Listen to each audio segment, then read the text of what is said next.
Gimana kabarnya Dek? Sehat semua? Kita sekarang masih di pertemuan ke-6 Dek. Berarti adik-adik di sini tidak langsung CPNK di dalam pertemuan ke-6 ada siapa Dek?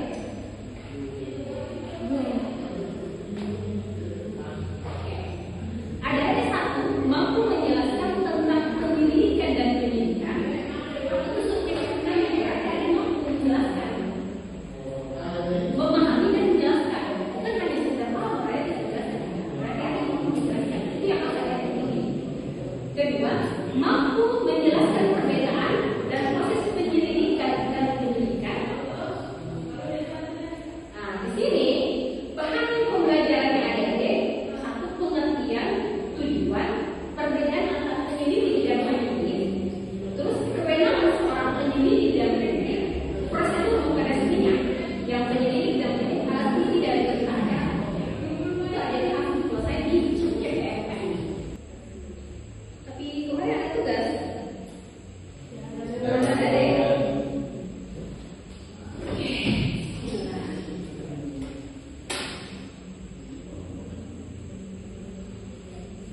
Nainul, hadir Ibu. Febri, hadir Ibu. Lukman, Nasir.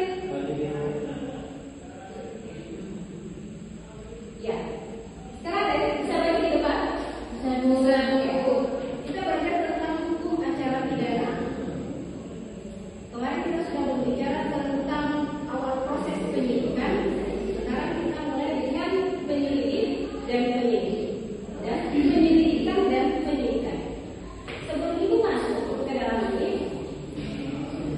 ada sudah punya gambaran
Berarti ketika kalau misalnya ada laporan masuk ini deh, ketika ada laporan masuk, ada seorang lapor membuat laporan atau aduan di kepolisian, berarti dia pertama melakukan menerima laporan dan mencari apakah terjadi peristiwa pidana atau tidak.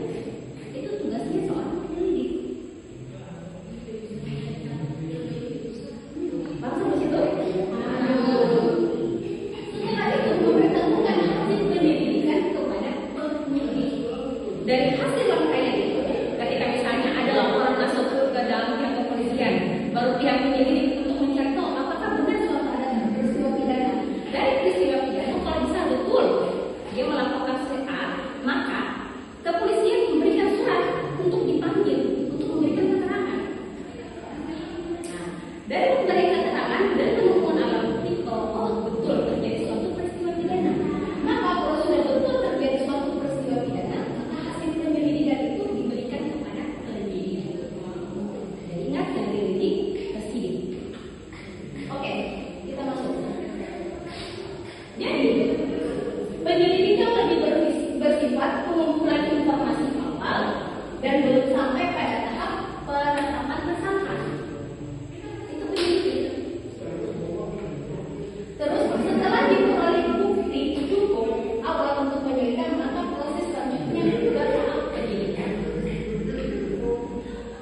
Pada pasal 1 KUH angka 2 KUH, penyidikan adalah serangkaian tindakan penyidik dalam hak dan menurut cara yang diatur oleh undang-undang untuk mencari serta mengumpulkan bukti. Dengan bukti itu membuat terang tentang tindak pidana yang terjadi dan guna menemukan tersangkanya. Berarti sudah ada tahap ini. Berarti sudah ditemukan peristiwa hukumnya. Betul dia melakukan suatu perbuatan tindak pidana. Berarti dia sudah tahap level. Nah, ketika dia sudah tahap level untuk masuk ke penyidikan, berarti kita sudah ada menemukan satu tersangka. Berarti kalau sudah ada statusnya tersangka, berarti sudah ada upaya hukum di dalamnya. Upaya hukum adalah perampasan hak kebebasan. Berupa satu, dia sudah ada tahu, berarti dia sudah terdapat penahanan, 2 penggeledahan, dan 3. Nah, setelah itu deh, siapa itu penyidik? Penyidik adalah sama seperti penyelidik, adalah pejabat polisi negara Republik Indonesia atau pejabat negeri sipil tertentu yang diberi kewenangan khusus dalam undang-undang. Nah, sama seperti penyelidik juga. Penyidik.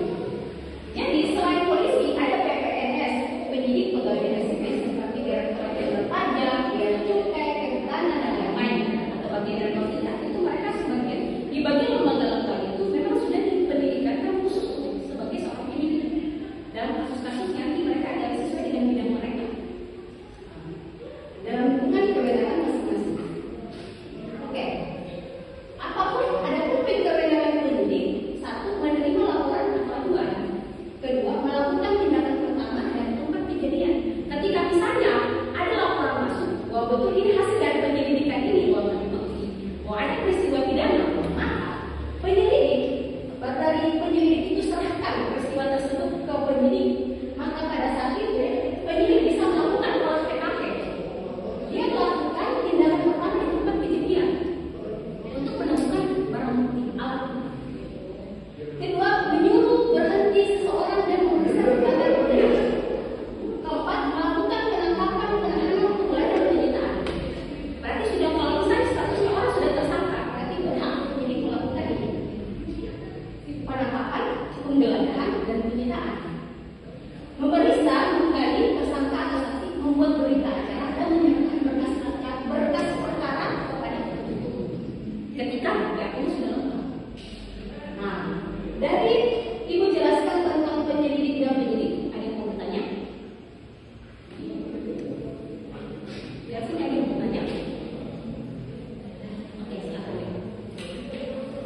Sudah selesai